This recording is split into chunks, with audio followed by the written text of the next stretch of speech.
Good evening, everyone. A very warm welcome from the Creative Arts Academy. And here we are after a short break for a wonderful, wonderful evening. Words, they attract me. They baffle me. They drive me crazy. They stir some passion in me. They make me feel cozy and warm. And where do they come from? Where do they go? Which is their final destination? It's all always a mystery, and yet it is not. They also become tangible for us, though they start an intangible journey. Um, Here we are today in the middle of that journey, where the words have taken shape in form of a manuscript. But then what do you do with that manuscript? How do you publish it? How do you share it with people, and especially formally? That's what we are going to talk about today. A writer's journey from script to a published book. And we are very fortunate to have an extremely interesting panel being curated, which has been curated by our course director, Anjum Katyal, who is also the director of the writing department. And writing department personally has actually become my favorite because they've had some amazing webinars, and the courses that are coming out of the writing department under the curation and creation of Anjum is something that I really find extremely meaningful. Also, the mentors that the academy has had is something that one can really look forward to. And here we are embarking further on our journey. So over to you, Abanti, who will present who are the people who will be sharing their views with you today evening and introducing them. And Anjum will share a bit about the course, and then everyone will talk about it. And I'm sure you're looking forward to this discussion as much as I personally am. Over to you, Abanti. Thank you so much, ma'am. Good evening and a warm welcome to all of you from the Creative Arts Academy. Good evening, all the panelists. Before I introduce our eminent panelists today, I would like to share a small piece of article I was reading today before coming to this webinar. It says that writing is an art and a craft that needs to be developed through deliberate practice and study over a long period of time. Fortunately, some of the world's greatest writers, the ones who mastered the craft and whose names have been passed down to us through time, gifted us not only with their stories, but many of them took time in between the creation of their novels and short stories and poems to codify their writing philosophies, their writing strategies, and their writing habits. So today we are here to discuss about the same with our eminent panelists here. And without much ado, I would right away go to introduce them. First, we have Anjum Katyal ma'am, who's the director of the writing department. Anjum Katyal is an editor, writer, translator, critic, and educator. She was the chief editor of Seagull Books, Calcutta from 1987 to 2006, and editor of Seagull Theatre Quarterly, 1994 to 2004. The only national theatre journal of its time. She is the author of several books on theatre and performance and has translated plays and fiction by the likes of Habib Tanvir and Mahashweta Devi. She conceived and edited the online journal Art and the City and served as director of APJ Kolkata Literary Festival for 8 years. She has helped organize exhibitions of contemporary art and written catalogues for exhibitions from Chitrabhanu Mazumdar, K.G. Subramaniam, Somnath Khore, Manu Parikh, Madhvi Parikh, and others. She is currently curator of New Festival of Arts and Ideas, Shantiniketan. Good evening, ma'am, and welcome to the webinar. Thank you for gifting us this webinar. I'm sure we are going to take a lot from here. Thank you, ma'am. Next, we have Sampurna Chattarji. Sampurna Chattarji is a writer, translator, editor, and teacher. Her 18 books include a short story collection about Bombay or Mumbai's Dirty Love, Penguin 2013, 2 novels, Rupture, 2009, and Land of the Well, 2012, both from HarperCollins. Translations of Joy Goswami's poetry from Harper Perennial are Selected Poems, 2014-2018, and After Death Comes Water, which is forthcoming in 2021.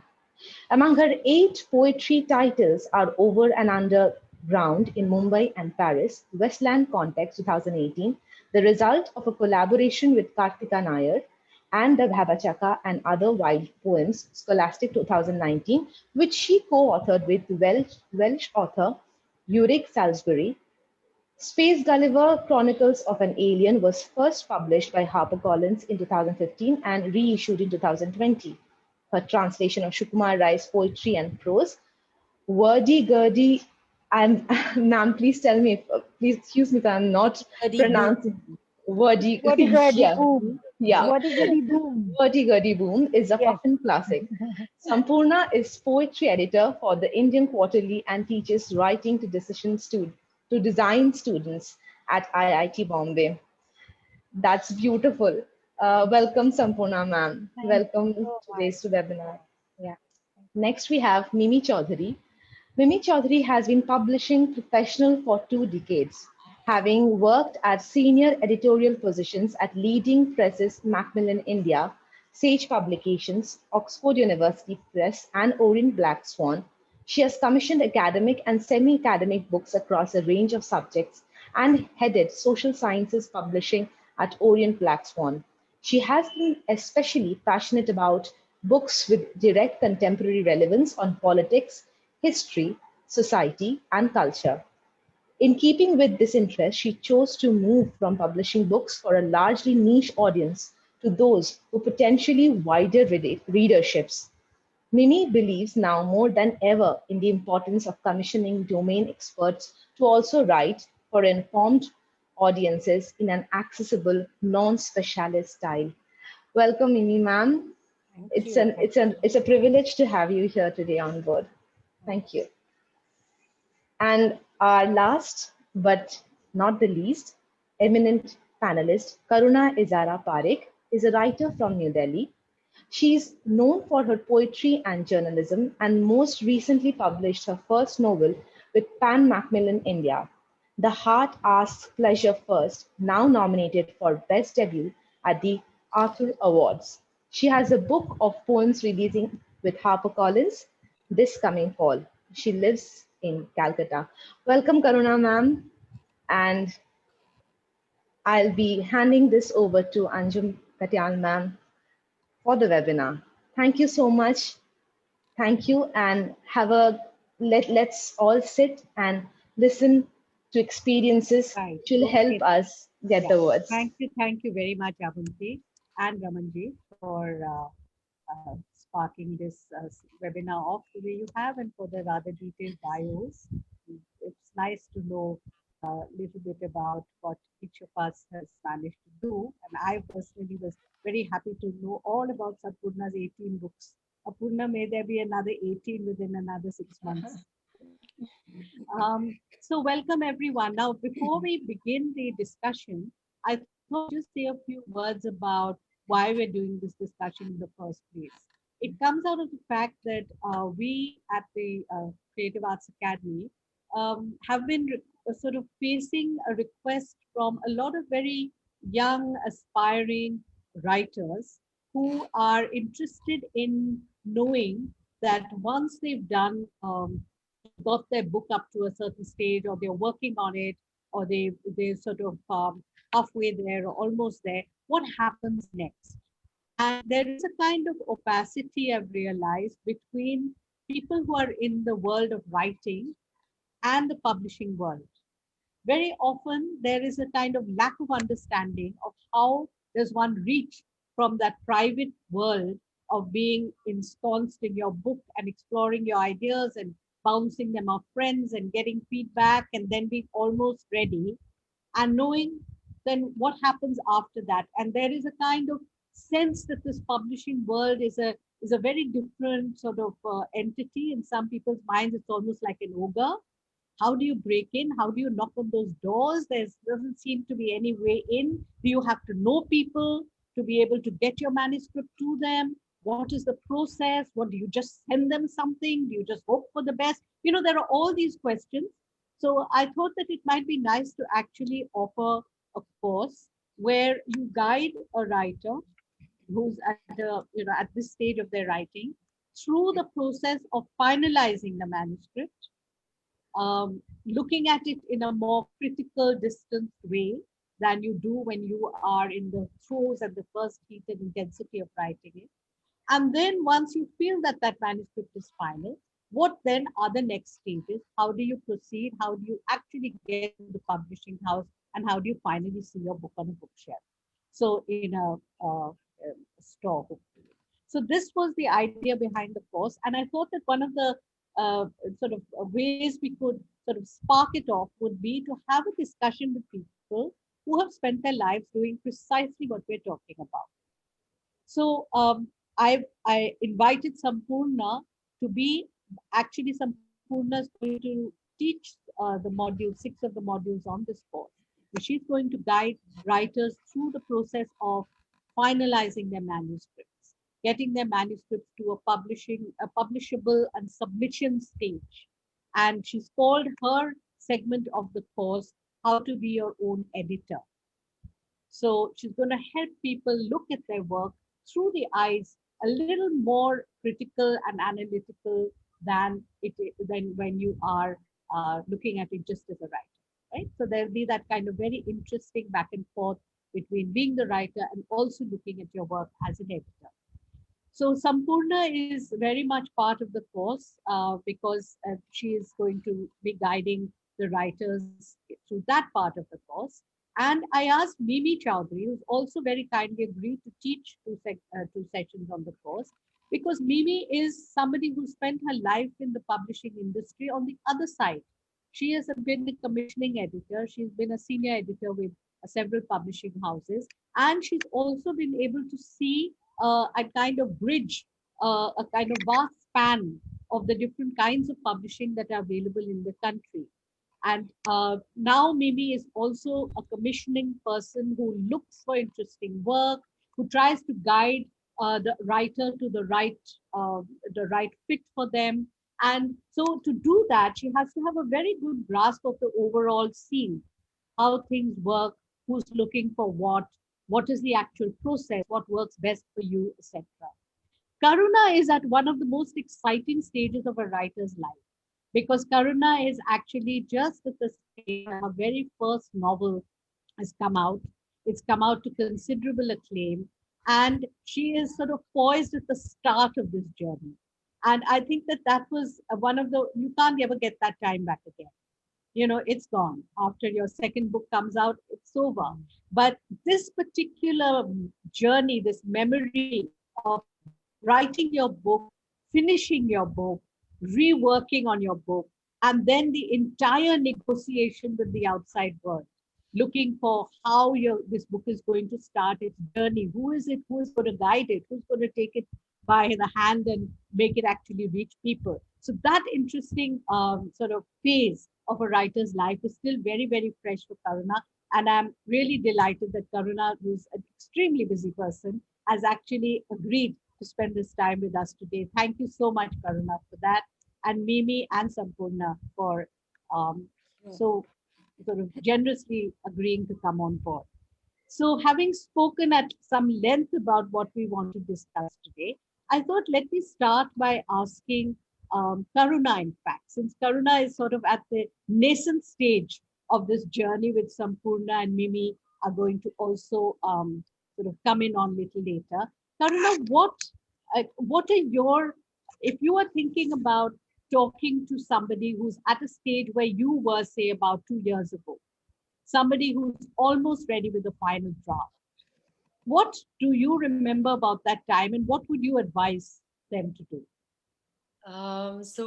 It's an interesting time for me to be on this chat at all, because 6 months have just under 6 months have passed since my book has been published, and I finally have the time to think about that journey and kind of absorb how long it's been and how much was due to luck, how much was due to perseverance, desperation, perhaps. And while I've been thinking about those things, I have all these questions about I think a lot of writers might go through this, not exactly an imposter syndrome, but a sort of question about how deserving you are and why your book over someone else's. So I've been thinking about those things, and I actually a few days ago I wrote to my agent about this, and I've also been flooded, as I'm sure all writers are, with requests from friends, or suddenly someone pops up and says, oh, my niece has written something, my cousin's teenage daughter wants to publish a book, so I've been getting these manuscripts, and because I feel so lucky to have my book out, a part of me feels compelled to read these. And I've been wondering, so what makes a good book? What makes a publishable book? And so I spoke to my agent recently about this, and I said, what makes this fair, and what is this process, and how does one actually get to this place? And it happened for me because I know all the variables that had to come together for it to happen. And I said, how does that happen for someone? And isn't it unfair that it doesn't happen for some people? And she said something very interesting to me. She said, there is always a chance that we miss the next most brilliant book, if we don't read every crappy email that comes our way. But she said, what I believe is that if you have written a book that is worth being published, chances are you've written other things up to this point. And I would have, and as an agent, she says she would have possibly heard, she said you'll have one article at least to show for it. And so to somebody who's waiting to write, or waiting rather to publish their grand novel or research or whatever it is, I think it's really important to think of yourself as a writer already, and to, even if your book is not out there, you are a writer. It's not about, you don't become a writer when you are published. You are a writer when you decide to be one, and when you're putting pen to paper. um, and so I think that's really important to remember, that especially when one's hoping to have one's work published, because it's not just a psychological trick to the self. It is also what bigwigs out there, including agents and editors, are also looking for. They're looking at a body of your work. And so, and this is from the horse's mouth. My agent told me this, and I thought, oh, that's so true. And then I realized that I'd been writing this novel for 13 years. And even at the points where I did not at all believe in it, I was still writing other things. I was putting out poetry, I was writing articles, I was taking what writing I could get, not because I wanted to be known as a writer, but because I loved writing. I just, it was the only way I found I could express myself. It's the only thing I knew how to do. And so I think that's what I'd say to someone in that position, that's what helped me. And turns out that's what people looking to publish writing look for as well. So yeah. Right. Okay. Yeah, that's interesting, Karuna. And I think, Sampurna, how would you respond to that? As somebody who who is a writer herself, do you feel that that piece of advice is important? I Yeah, mean, it's very interesting. I think three words just leapt out of what Karuna said very eloquently and crisply, which is a gift I admire. The three words were luck, desperation, and perseverance. So I think luck, a mixture of luck, desperation, and perseverance, pretty much sums up uh, how I found myself um, entering the space where I could begin to call myself a writer. The place where I have a slight difference from what Karuna said is really has its roots in grammar. It's the verb versus the noun. So for me, I write was much easier to say than I am a writer. Though I have, since I could spell pre reading, My enchantment for words, for poetry, for story was so deep, and it came to me largely from audio. So before I could read, I felt myself gravitating towards the enormous power of the word. And at the the journey, because we are talking of the journey, right? So to me, the journey is as much a literary trope and an analogy and a metaphor as it is the sheer physical endurance test Mm. that is a novelist's life. Okay, and I know that everybody, and it was very nice to hear you, Karuna, say that I was writing that novel for 13 years. Because, one thing that I face a lot, and that's, I think, because of the numbers. There's something about the weight of the number when somebody says that Sampurna has published 18 books. People, people just, they don't know what to do with that fact. And they sometimes it becomes a bit hostile, I must say. Sometimes I face bits of hostility because as if I've done something extremely wrong by being so active, but I have to say that there are two things here that I can share from my experience, and we'll talk more when we open it up. Is that between the writing, the shaping, the editing, all the accidents, the detours, the happy meetings, the chance meetings, and the final publication, it's almost like the TSL poem, there's this anything could happen. There's the shadow, there's the slip, there's the fall. Mm. And I would encourage every writer to just be buoyant in that sphere as I was. Because what you plan, and this is something I have learned the hard way, what you plan, and you have a very neat plan, as I had when I quit advertising at the not so tender age of 28 and said that now I will finally do what I used to do from when I was 8 years old is I will write again. But and I will of course publish this novel. And this was in 2000. But the first novel, Rupture, was published in 2010, Mm. 2009. So I spent a long time writing it. I almost spent 10 years writing that novel. And I was writing two novels, and the novels weren't getting picked up. It was the children's book, it was the poetry, oddly enough, that was published before I published the novel. And so I think so much appears very, when you look back at the potted history, it's all very neat. But the truth is a lot messier, it's a lot chancier, it's a lot riskier. And what I would say is simply that you have to trust your deep inner core that if I did not do this, I would not be alive. So for me, I write is similar to saying I breathe, I live, I eat. So for me, it's a very, very vital thing for my existence. And I think Karuna said that as well, where she said, Yeah. I needed to do it. So those are the commonalities. And of course, we can talk later about some of the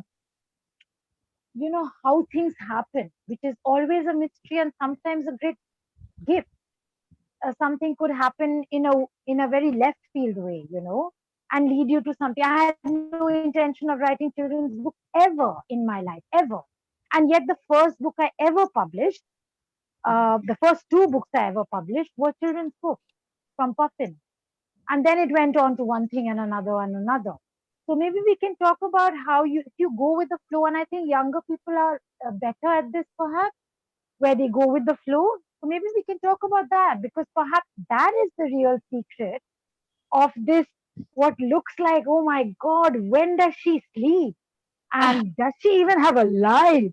And I have multiple lives, as my friends know. So yeah, just that's what I leave in this pool at this moment, and then we can talk further about some of it. Yeah. Okay. No, thanks, Sampurna. There's one thing I have felt very strongly about Sampurna, knowing her over these years. It's how completely a writer from her soul she is. I don't know very many other people who are so like shaped by and sort of live the life of being completely immersed in their writing. So thank you for that, and also the sheer variety that you're able to put in. Even Karuna, interestingly, does different kinds of writing. There's the poetry, there's the novel that you've just finished. You may be working on another one, and there is also a lot of your other kinds of less, maybe not fictional, but other kinds of writing that you do. So, which brings me to asking Mimi. So, Mimi, as the person who is sort of the first receiver in a sense, or even the person who is being able to see potential in a work that is still very much a work in progress, when what is your sort of uh, advice is a very structured word, but how would you explain or talk to people who are in the sort of stages of finalizing or have a very strong idea which they've almost come, finished, as the person who would take this to the next stage? You must Right. have come across this so often. Yes, I have come across this. That's what my job has been in the last 2 decades. Although I think people who sit in judgment over fiction, I personally think their job is much harder. It's very subjective and it's difficult. I mean, for me to sit on in judgment on Karuna's manuscript, it requires expertise of a certain kind. But that said, I think there are um, some things which are given. And what my takeaway from what Karuna said is the rigor. For me, what is very important is, I mean, forget getting to the stage of writing a manuscript, beginning writing, having chapters, of course, but I go back and I ideate with authors. And it's very important for me if I see that the author is very committed. I mean, all authors are, of course, committed, but whether you are able to, how effectively are you able to publicize your work? I mean, that's what Karuna said, that I've been, writing for 13 years.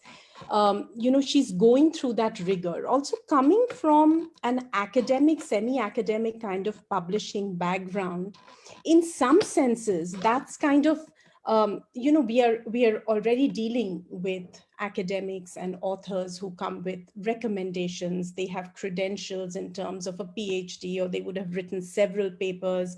As Karuna said, your work would be known. Even younger first-time authors very often come with a very strong recommendation.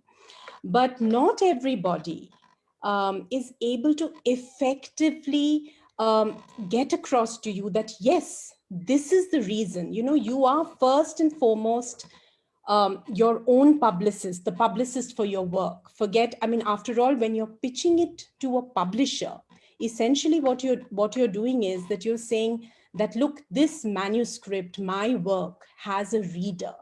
And that first level of being able to convince an agent, a publisher, I think is very important for me.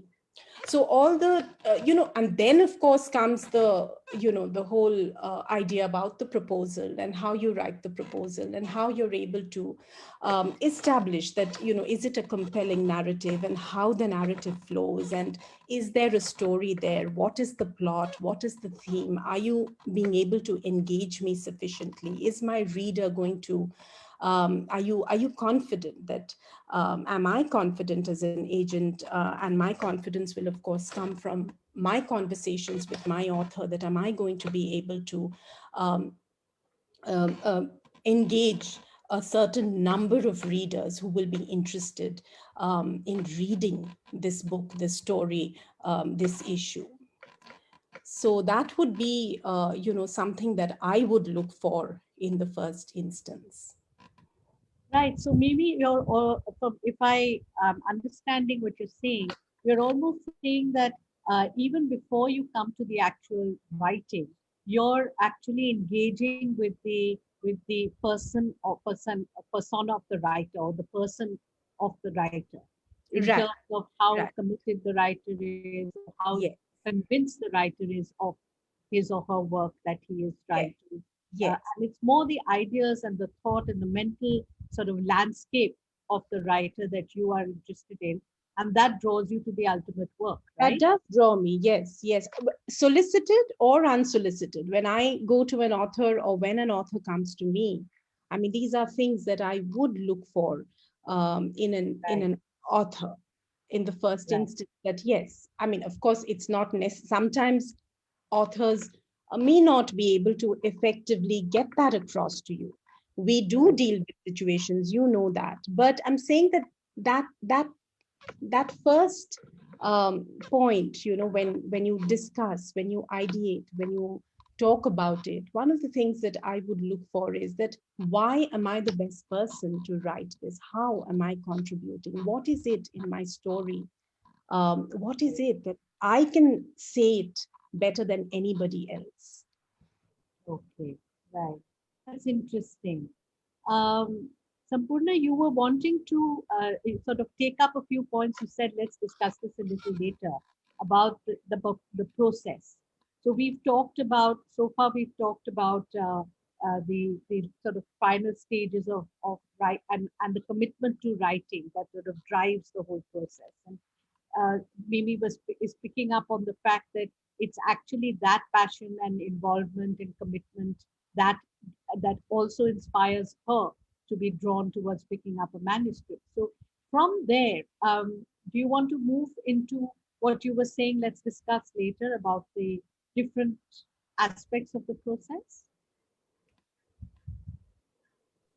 Yeah, I think I do believe that it literally ties back to what Mimi just said. That when she's looking for the answer to the question, why do you feel that this story, be it, I'm using story here as a catch-all word. Why are you the best person to tell it? I think that ties back to this idea of conviction that all of us have somehow touched upon. So, and there is a fine line, I guess, between what I think of as a very creative and enabling conviction in one's own ability, um, versus an overestimation of how evolved those abilities already are. And this comes to me from my later position as an editor of, reading younger poets' work. I'm very invested in poets particularly because I feel they're pretty mm, unmoored. They're very untethered because the market is so primed for fiction and a lot of course, very excellent creative non-fiction. That and because of the inherent and apparent unmarketability of poetry, I sometimes feel that young poets need the kind of advice and guidance and very sharp critique rather than hand holding, because I think too much hand holding is a disabling thing. What you need is a fierceness where you can say, look, and you need to have that. Rigor works both ways, because rigor is for you as a writer, rigor for you as an editor, rigor as the agent who is taking these tough decisions of choosing one manuscript over another. So I think for me, it's always about, when I'm especially looking at young people's work rather than at my own work anymore, which I do. But I would like to say this, that having been writing in this sort of public mode, I think the minute you publish, there's something implacably and irrevocably irreversible about it. Okay. And though I had, like Karuna, you put things out, you put short stories out, you put fiction out, you put essays out, hybrid text out. But when the books start coming out and then it starts sort of congealing, there is a certain um, expectation and a certain burden which could rob you of certain creative freedoms and risk-taking abilities that you might have had at the beginning of your journey. So the desire to just maybe jump off into some uncharted territory may be much more vital in an earlier stage of your life. But because I'm not looking at my own work anymore, because I feel that there is a momentum there when you know that this is it. There is a sort of internal energy which moves you from idea, project to project. For me, from being the solitary adventurer, very paranoid and secretive about my writing until I literally had to share them with the poor agent who's like, okay, give it to me so that I know. Like, no, don't put it even in the catalog. So this is how I used to be once upon a time. But because of some internal paranoia, which I won't go into, but um, I think for me the idea of the collaboration, the more I go along this path, the more attractive the idea of collaboration is. I've done that with several poets already, like 3 of my books are collaborative work. But I believe that working with an editor is an equally collaborative and creative act. So, where can I look for collaborative acts which are about enhancing the quality of what I hope to eventually publish? So, I see myself increasingly loving the editorial role because I feel that this is what so many young people need, crying need, especially for poets. So, I feel that, I will keep doing what I do, but I will invest a significant amount of time in teaching, in editing, and all of that. So it becomes a richer journey for me because I have had brilliant critics as I've been working. I've had very ruthless assessments. I've had very long waiting times. I've had despair at in many colors and shapes. So if I can help anybody who is going through that, that sometimes gives me even more creative pleasure than planning a next book or something. So that probably shows some sort of evolution, I hope, because it's gone from that, oh, this is me, this is mine, to, well, this could be ours. Yeah, it's That's so interesting. Thanks. generous. Yeah, so Karuna, I was going to, in fact, I was looking at you nodding away when she was talking about, Yeah, so much you was know, resonating, yeah, because this whole process of going from this is me writing my book, and then this whole process of moving towards bringing someone else into that process.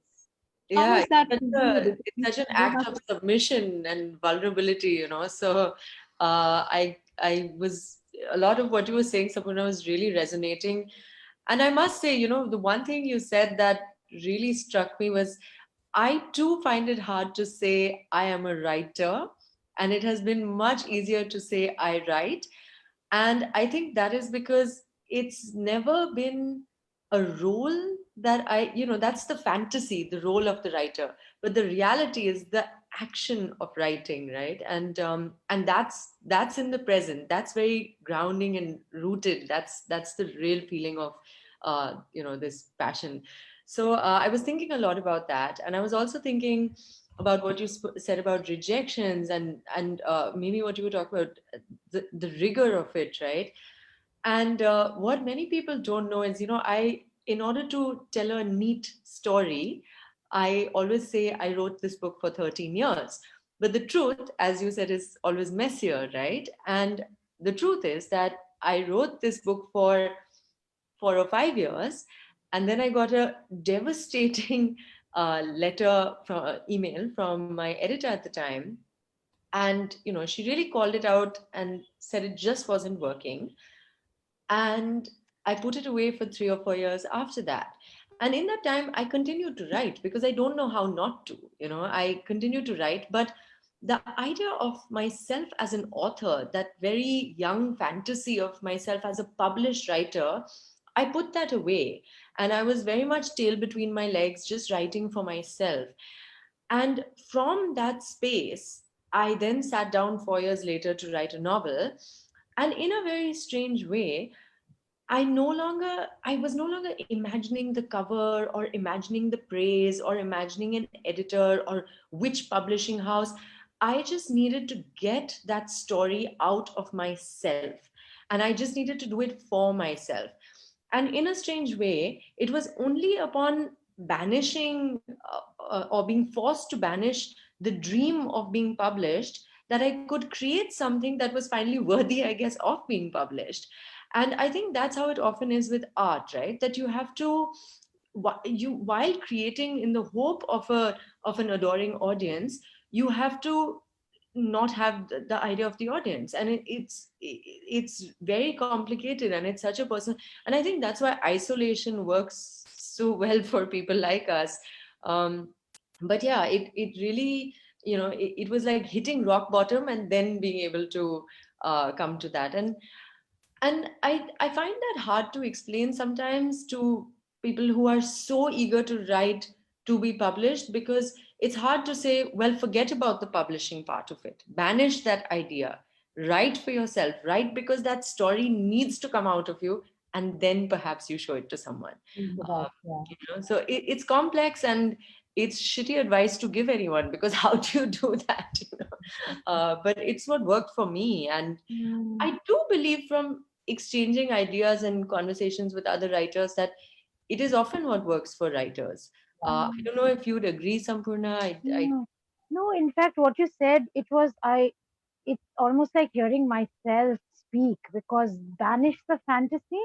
I used to work in advertising, right? Yeah. So I left it because I said, okay, this is enough. I'll quit and everything. And I thought, because I was so good with words anyway, I thought I would immediately be this absolutely brilliant, published, absolutely like just there, like 1 year, and I'm it, the it girl is here. This is at 28, So, and you're absolutely right. But what happened is because, and this I often tells my students, that when you have a gift, it's a double-edged sword, Mm. and you need to identify what the nature of that gift is. So if it's glib enough for a certain kind of writing, which you need in a certain field, it may be too shallow for another field. So Yeah. that 1 year, 1999 to 2000, 1 year isolation, that Yeah. 1 year was the dark year where I had to unlearn, unwrite, relearn, and rewrite. And also avoid all my friends who I told, bye bye, I'm going to become an author. Because when I met them, they would say, so where's the book? And so I stopped meeting people. And that time was a very difficult time, I have to say. Also, because, people say, oh, you must know so many people. I knew not one person in this entire brilliant creative industry that is the writerly community in India. And it's a very warm community once you get past the seeming filters, and the seeming barriers. But I was absolutely on the outer stuff. You Yeah. see what I mean? And it is a lonely place to be. I have a question though. Did you ever realize personally when you were quitting your job that you were on the outside of it? Because I didn't quite realize just how much on the outside I was. I I truly had believed I was on the inside, and it would be very easy for me. Cut to 13 years later, and I'm knocking on my agent's door, saying, now can I be part of it, Uh, it's about that conviction that we were talking about, the self confidence, super self confidence. So mm, it was like, yeah, I'll write it. It'll be so obviously and blatantly brilliant. Mm. Where is the question of rejection? And who's not waiting to eat this book up the minute I give it to somebody? You know? Right. But it didn't work like that. And I think that was the best thing that could have ever happened to me. Because the book that I actually took, Bombay Stories, I walked into Penguin. This is a story worth sharing because I did know someone at Penguin. Okay, my brother's student, all kinds, many things which I won't go into. They're all anecdotal. I walked in with this spiral bound, double spaced, laminated, um, manuscript, and it was called The Saint Who Resurrected a Goat. This is before The Monk Who Sold His Ferrari became a great bestseller. So you know how long ago this is. And I remember saying that to Thomas Abraham, who saw me there and looked at me and said, "What are you even doing here?" I said, "I've come to give my short stories." He said, "We don't publish short stories by first time authors. Go and see the editor of Ladybird. We are looking for people to read, to write Ladybird, because Ladybird is launching in India for the first time. Go and see her. She might give you some work," because he knew I had quit advertising. So and my first publishing, my first book, which is a dark secret, which I've never revealed, only my mother remembers this. My first published books were actually four, four books for Ladybird. Ladybird India. Okay, so this is how I was like, what? I'm not even a children's writer. So I think so many of these experiences, if people talk, and you see the neat story versus the short story versus the long story, there's a lot to be said for sharing the longer stories, the darker stories, the more difficult stories of being published. But you know, And I uh, had sorry, similar. I just wanted to So sorry. bring in Mimi here Yeah, I because was. she's been listening with much attention to the No, it's two very writers interesting. talking about their works. I Yeah. had a question for her later. If yeah. Okay, so I Mm. will come to that immediately Yeah. after, right?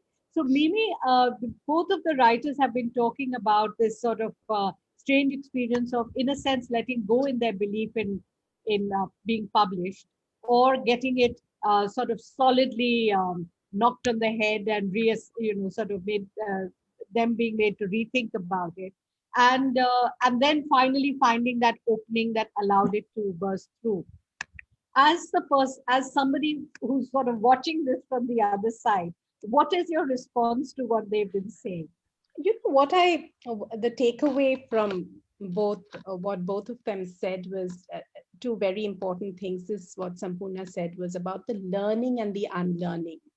So I spoke Right. about the author being her or his own publicist. That's of course one thing, one stage in trying to convince um, uh, people that you this is a story worth publishing. But there's also a certain, I won't say refusal, but this certain feeling. And as Sampurna herself said, she writes well, she has a way with words. And she thought that, 1 year is enough time for her to write a book. And this coming from her, why not? But again, this humility that no, it requires more, it requires tending to, it requires structuring, it requires a certain way of being able to convince your reader that this is how it is best presented, and this journey that you have with the editor, which I think Karuna also spoke about, and also Sampurna, that it's a very joyous journey at one level. It's great fun. It's an idea. I think the commissioning person is, I have always been excited that, oh my God, this is a brilliant idea. I've been reading about it, and there's so much being talked about it, and here is somebody who's writing on this. But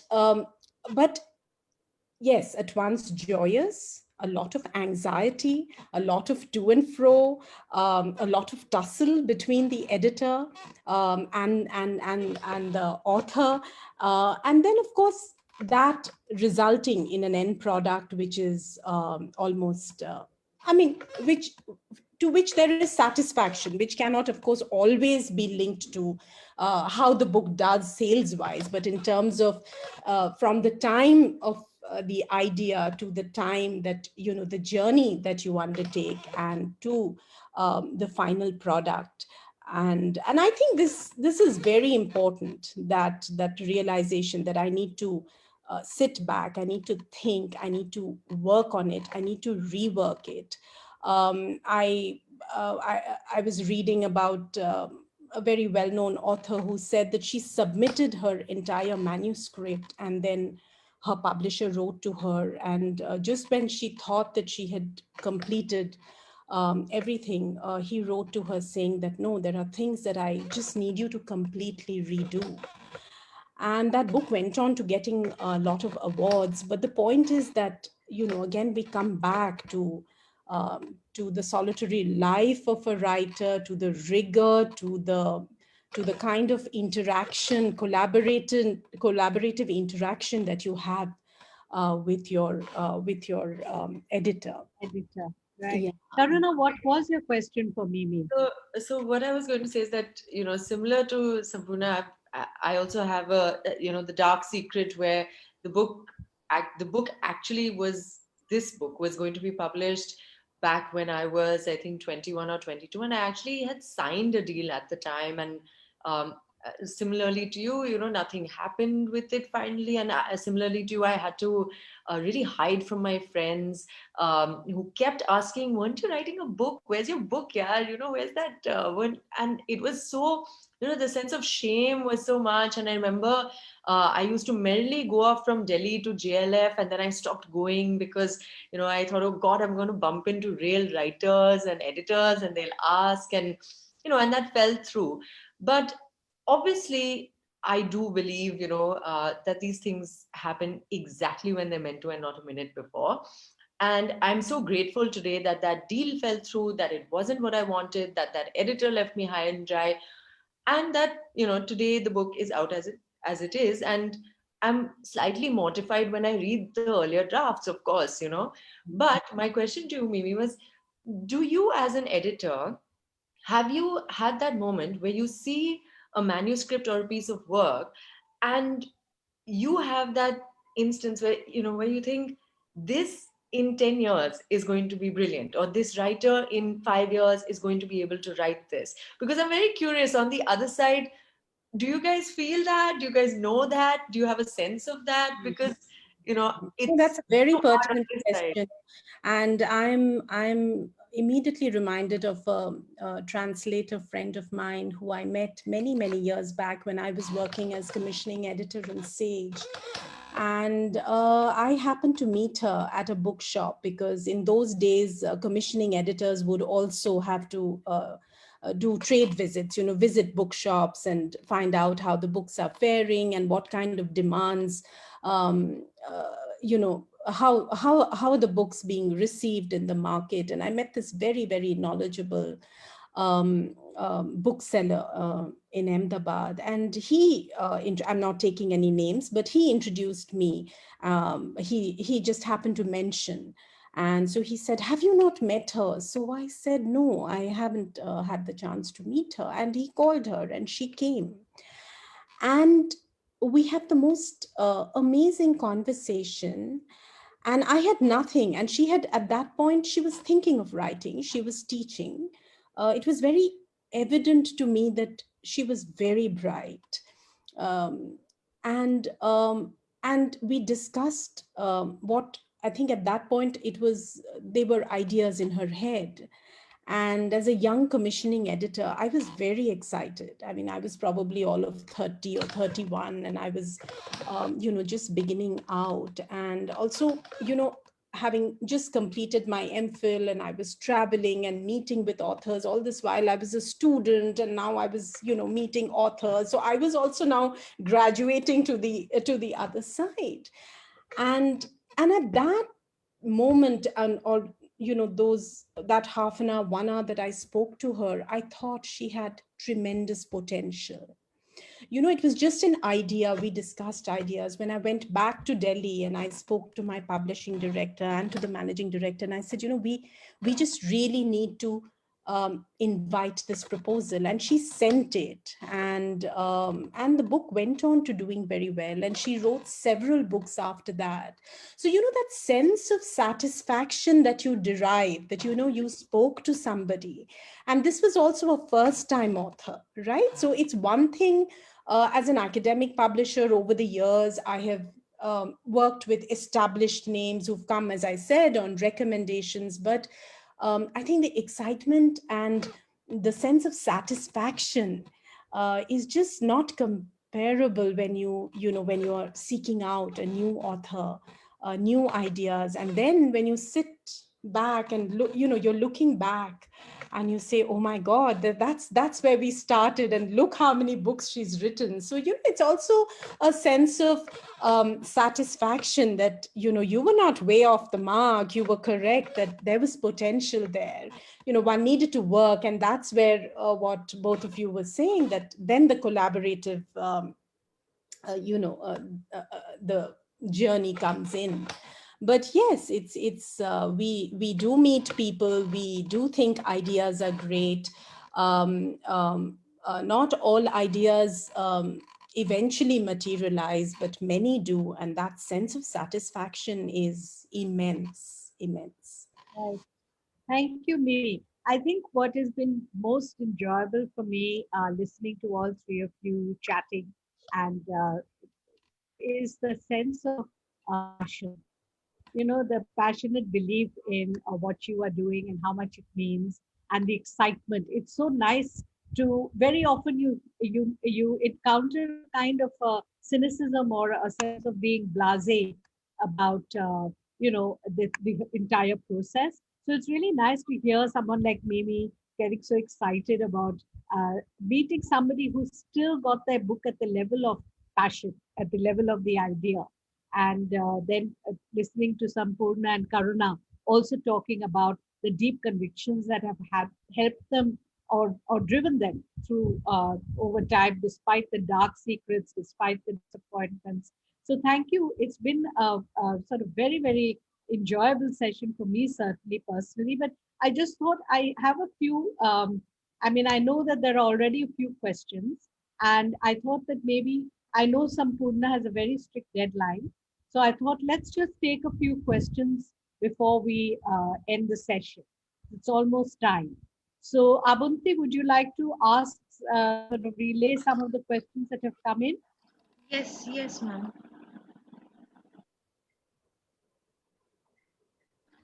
Do you There want me was, to? yes, why don't you read out the questions, Avanti? I can't really see them except for the few of the chat. Sure, Yeah. ma'am. Sure, ma'am. Uh, Ma'am, there's a question from Boishali, ma'am. She Yeah. asked, shouldn't a writer's work be able to speak for itself? You mean regardless of who the writer is or what the writer is, right? Who would like to take that? Sampurna, you want to, because you might have to leave soon after? Shouldn't a writer's work speak for itself? The short answer is, of course, yes. Because no matter how invested you are in standing by the book, I always think of it as standing by the book, standing behind the book. It comes from my experience also as a poet. If you can inhabit your own words with the posture that shows that you do believe fully in them, there is no hesitation in your body when you read that poem out, you know that it's working. So yes, just as in that moment of speaking the poem, you know that every part of it has finally clicked into place.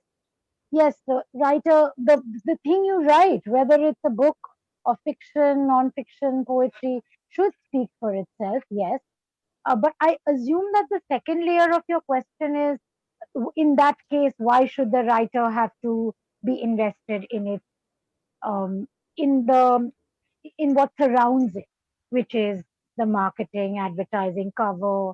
And to me, the answer is, why ever would you abandon this beautiful thing that you've created uh, to the vagaries of chance? Because chance has had such a potentially wrecking role in your life thus far, that any help, navigation, steering, contribution that you can make towards making it a beautiful object. Because look, I love books as objects. I know a lot of people only think of them as virtual things in your e-reader, but books are beautiful objects. And so I would say that everything, every element in a book, because we are talking about the journey from manuscript to published book, should be invested with that same love and that same tending to, that Mimi said. I find that very, very moving, that metaphor of a garden. So in this garden, maybe the idea is one of the things I planted, and what came out, what it sprouted at is the tree, but I don't leave it to die and wither. I water it. And if I must water it with my attention, which means putting a little post on Instagram, yes, I will. Because, that's the least I can do as the gardener. Yeah, I don't know if it answers your question at all, but that's what I could say in this moment. Right. Thank you. Should we go on to another question? I see a couple of questions on the chat. Abunti, have you got Yes, ma'am. others that Yes, you've ma'am. got lined up? Yes, ma'am. The next question is from Nitika Lekhi. The question is, how much social media presence comes into play for getting your book out in today's world? Maybe Mimi can take that question. Yes, that's an interesting question. I've often, now that I work independently, I'm often told that does your author have sufficient social media presence? So, yes, it does make a huge difference.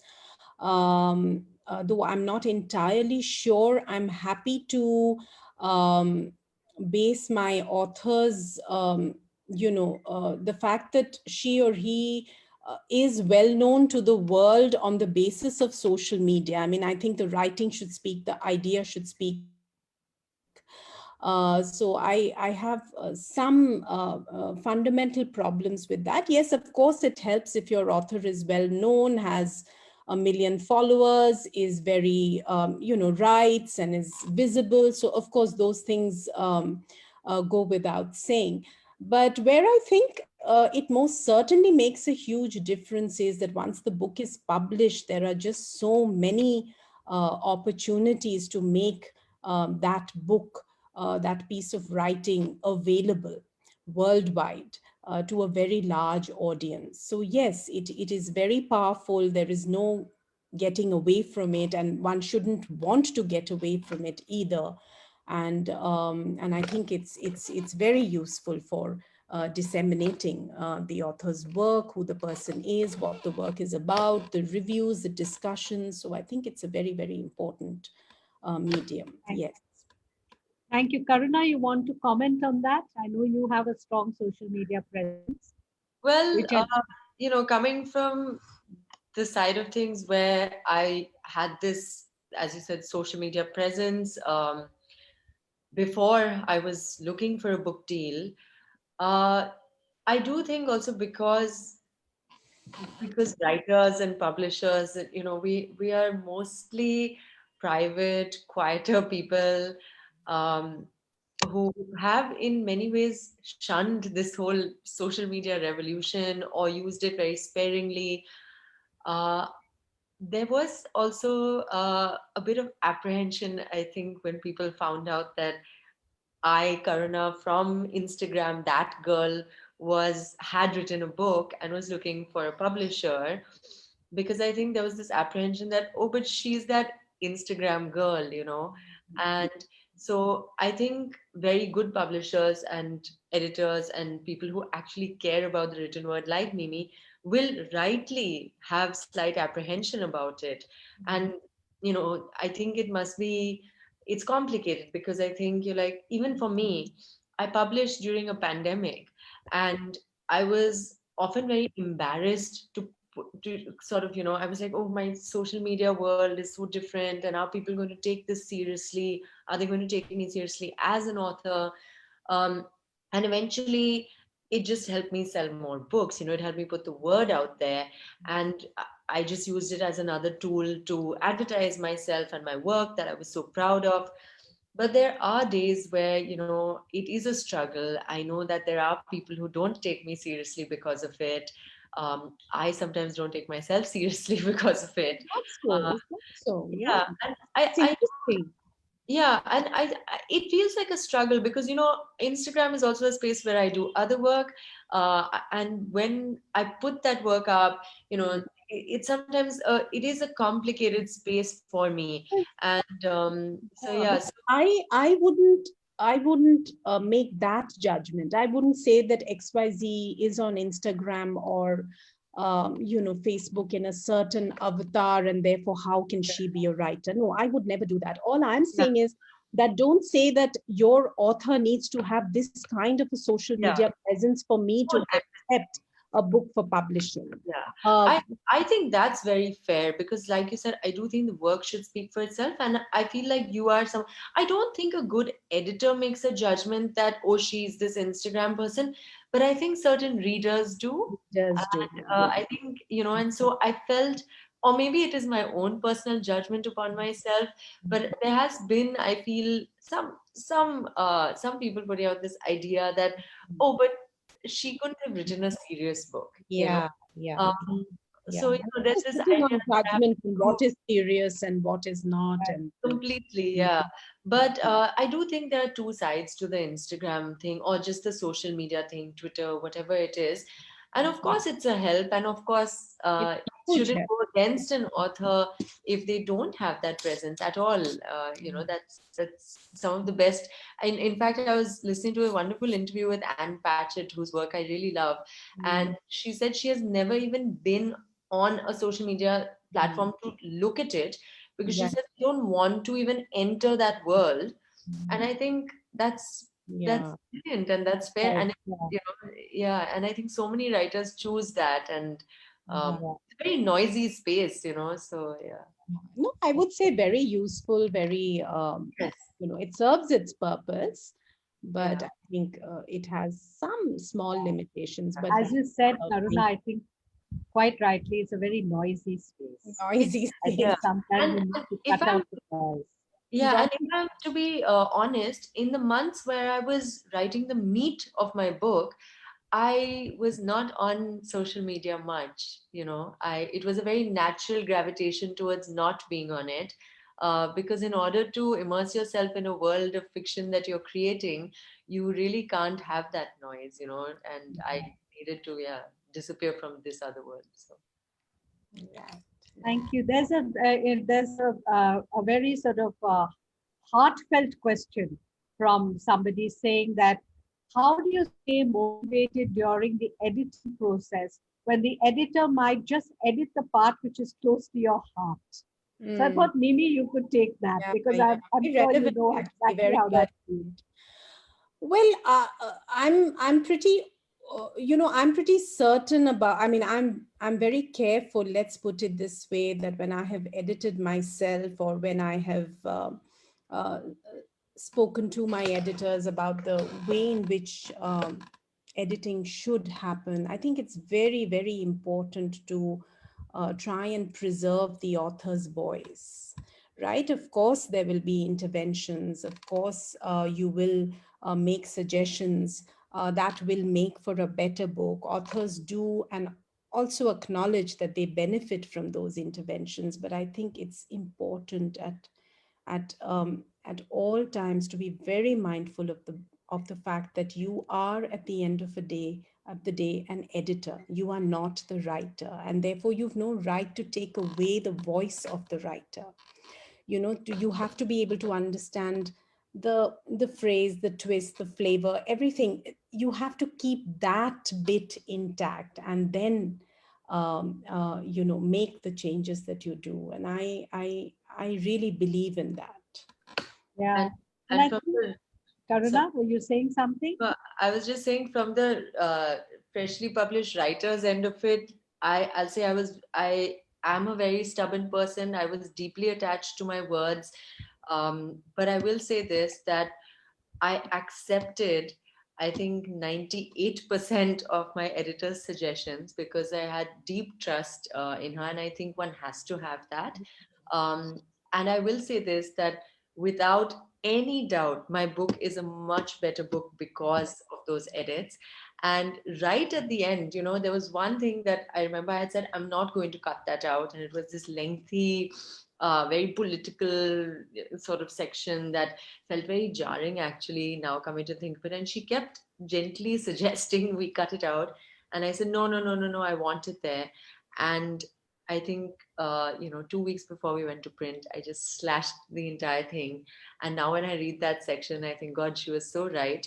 And yeah, and I think it is collaboration, but it is also submission, on a writer's part. And I do think most good editors are very aware of that, and Aware of they that. tread Exactly. so gently.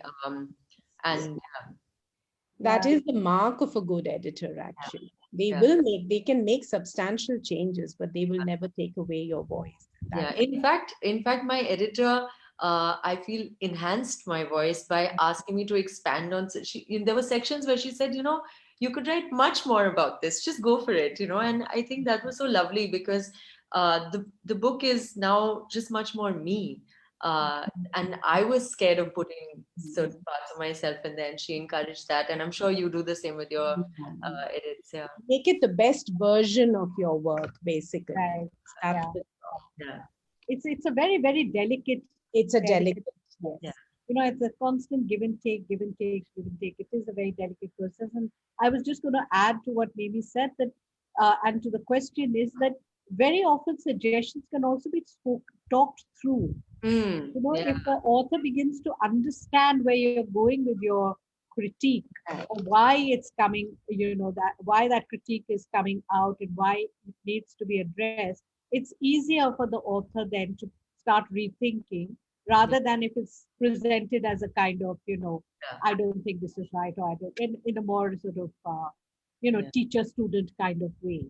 And Which, also, a middle ground can be reached. It doesn't need to be either or, yeah, it can, and something new can be born of that yeah, discussion, which is when it's truly magical absolutely. collaboration. Yeah. Should we take one last question? Do we have more? I think that there was one question. Abunti, is there anything else which is not on our chat? Yes, there is. There is a question by Sunil Bhandari, sir, Yeah. and this is to, Is that the one about indie publishing? yes, it is. That's all Yeah. you, Read Mimi. it out. Yeah. Yeah. Mimi's thoughts on indie publishing and what the authors think about approaching indie publishers. Well, thoughts in what way? I think they should be supported in every possible way. They do amazing work. All the major independent publishers, be it Women Unlimited, Zuban, Yoda, they are doing absolutely amazing stuff. I don't think it's difficult to approach them. They are very approachable. My own experience with them has been that they welcome. They most of all of them have their clear agenda of what are the kinds of books that they are publishing. And I think we should be very mindful and supportive of that endeavor. I mean, I work independently now. I don't have a publishing house, but I know how difficult it is, and it's not easy at all. So at all times to support them, and the only way that you can support them is by buying those books, reading those books. If you're part of library, book clubs and book discussions, then one can make an effort to suggest the latest books in different ways, in whatever way we can. We have to support, quite apart from the fact that they do some phenomenal work. Some of our best books are coming out from indie publishers. So yeah, that's what I think. Right. Yeah. Karuna, you want to add to that? Sampurna's had to leave because her father's in the hospital and she had to go see him. So she's apologized for sneaking away without being able to say goodbye. She had told us that she has to leave at Right. 7. But Karuna, would you like to just add to that last question? Answer. No, I'm good. I don't have enough knowledge about it, so I'm Indie good. publishing. Yeah, and I Yeah. think maybe, yeah, answered it so well. But I think instinctively you also like to support more independent. I know as a book buyer, you Yeah, tend to look out for and always. support indie publishing, right? Yeah, I think that's true. I think that Mimi was a very good point that one of the best ways we can continue to support them is by helping them sell their books. So Right. same thing with, yeah, thank you. So I think we'll call this sort of, we'll bring this discussion to an end now because we have gone over time. Unless there's a desperately burning urge to ask a question on behalf of Anyone in the audience? Avanti, are we good? I think we've Okay. answered most of them. Yeah. Yeah. Yes, So yes. I'd like to just thank you both very much for being here with us. And I think we've managed to have a really interesting discussion. I at times almost felt like we were doing a nice relaxed adda where Yeah. we were That's a responding to nice each part. other and chatting with each other. And it's a lovely feeling to have. Oh, somebody has said I have a question, if that is okay. Is it okay with you guys? One Yeah. more Yes, question? sure. Yeah. So go ahead. What is it? Um, Aditi Merhotra. Ask your question.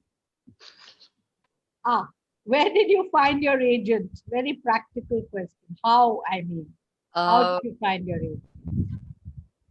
well, my agent was someone who I knew before as an editor.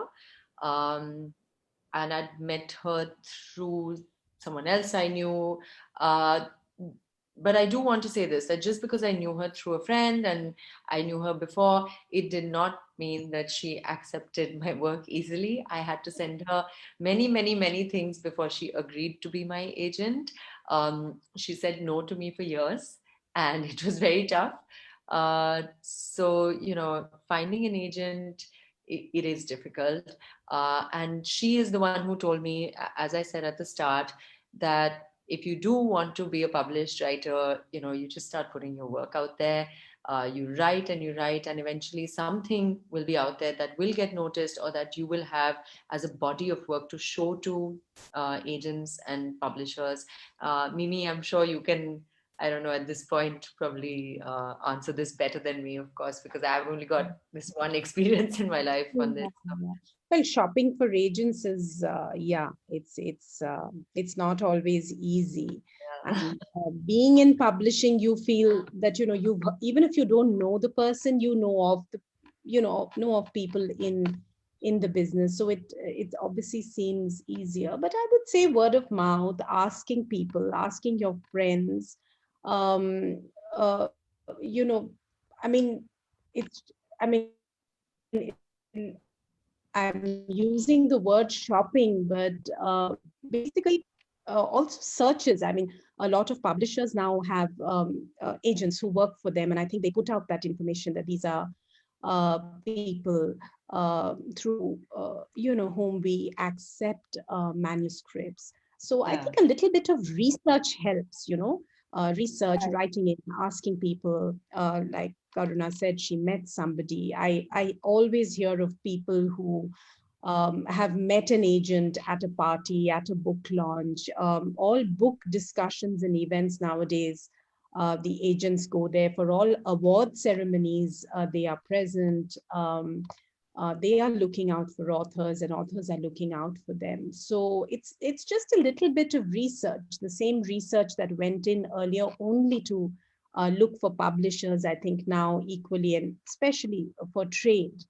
Academic publishing in India still doesn't operate through agents, but for trade, there are many. I think the problem arises when there are quieter people who don't really put out their work. They Mm. may not necessarily be on social media. I do know of people who quietly commission and place manuscripts. They may not do many books, but they do fewer. And also to find out what kind of intervention are you looking for. There are agents who work on your proposal. There are those who, I think at one level, most agents work on your proposal and make it ready for publishers. So essentially, finding out and research helps. Yeah, research, Yeah. I think, is quite an important thing. And I'm Yeah. sure most agents have websites and you're able to Exactly. go there and Yeah. Just check Google. out what kind of books they look for, who else they represent. Right. So you get a sense of what kind of area they're in, and that helps. Yeah, I have Absolutely.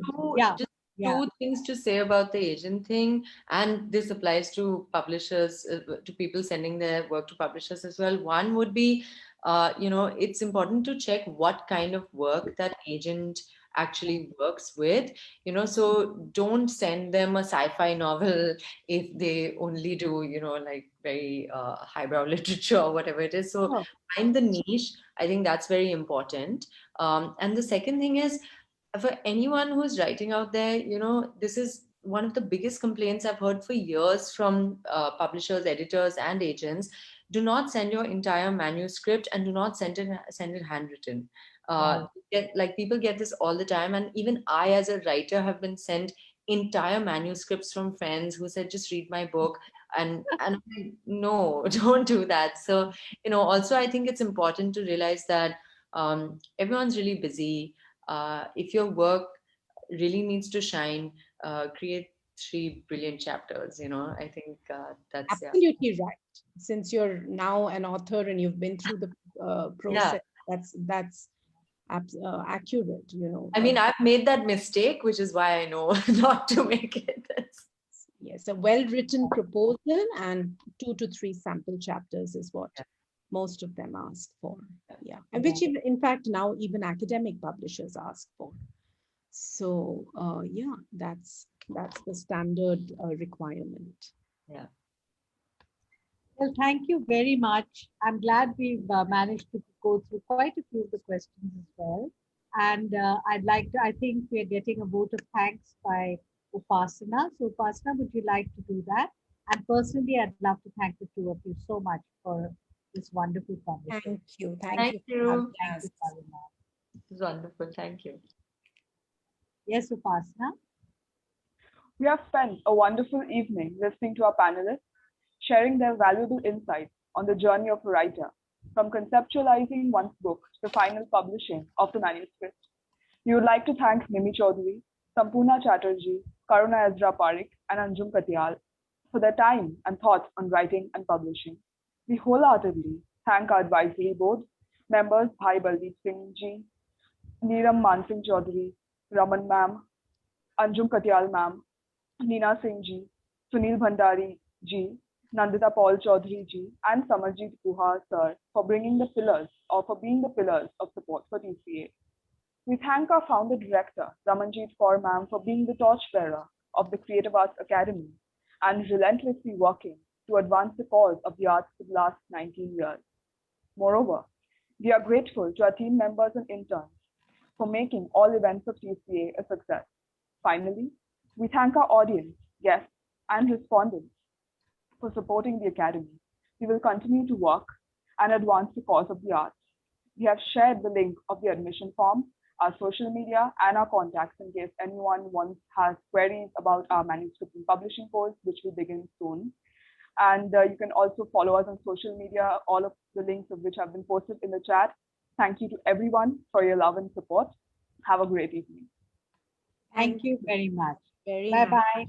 Bye. Anjum, would you like to share a line about how they need to submit their CV and, All right, that's fine. And Karuna, Mimi, if you'd like to skip this part and go and do other more important things, Okay. you're welcome. Thank you. Bye. Thank you so much. thank you, Bye. Karuna. Thank you, Mimi. With Thank you us. so Bye. much. Bye. So those of you who are interested in the course and would like to participate, this course is actually for people who are at a stage in their writing where they have a first draft or they have a pretty clear idea of where they're going with their work and would like to move to the next stage. So when you do apply, there is an eligibility. We would like to see a brief bio note or a CV of yours to see what kind of work you've previously done, and also a sample of your writing, not more than 1 page in length. It can be anything. It doesn't have to be the work you're planning to work on during the course. It can be something that you've written earlier. It can be in another form. It can be a poem, it can be an article, it can be a blog, it can be anything. But as long as it's a sample of your own original work, and so attach that with your application, please, along with a brief CV of yours. And we hope to see you at the course. Thank you very much. Bye bye. Is that okay, Raman? Yes, thank you so much, Anjum. And all of you, the course is starting on 31st March. So all the process that Anjum has mentioned has to be done ASAP. So kindly contact us, write to us, or call us. See you soon. Take care and stay happy. Thank you, Okay, Anjum. thank you. Bye bye.